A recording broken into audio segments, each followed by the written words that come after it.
Mise en cause par une enquête du Washington Post qui l'accuse d'entretenir des liens persistants avec le Kremlin dans le but de diminuer le soutien de la France à l'Ukraine, le Rassemblement national a dénoncé mardi une cabale, tout en confirmant sa volonté de revenir sur les sanctions visant la Russie.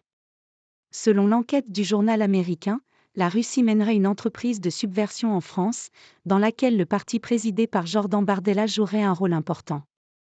Le quotidien cite des documents du Kremlin, obtenus par un service de sécurité européen, impliquant l'entourage de Vladimir Poutine, dont les méthodes, selon lui, combinent l'influence des réseaux sociaux, orientés à l'aide de fermes à trolls, et l'appui de partis d'extrême droite.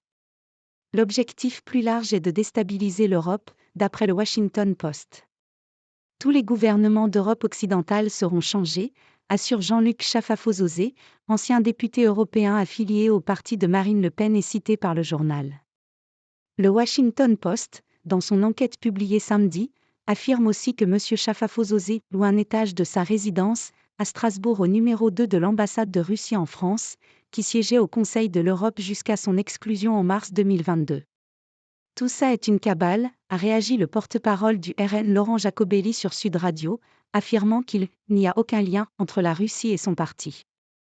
En juin dernier, la rapporteure macroniste d'une commission parlementaire avait qualifié le FN, devenu RN, de « courroie de transmission » de la Russie, en insistant sur l'alignement du parti sur le discours russe au moment de l'annexion illégale de la Crimée en 2014, survenue peu de temps après la signature d'un prêt auprès d'une banque tchéco-russe.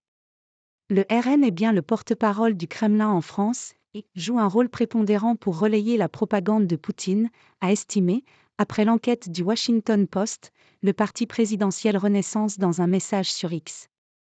Un élément de langage macroniste balayé par M. Jacobelli, qui a rappelé la position claire du RN sur l'invasion de l'Ukraine par la Russie, condamnée par Marine Le Pen dès février 2022.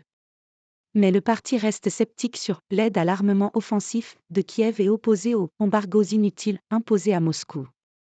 À 5 mois des élections européennes, M. Jacobelli n'a d'ailleurs pas caché qu'une victoire de l'extrême droite entraînerait un changement radical, notamment dans les sanctions imposées à certains pays à cause de leur politique.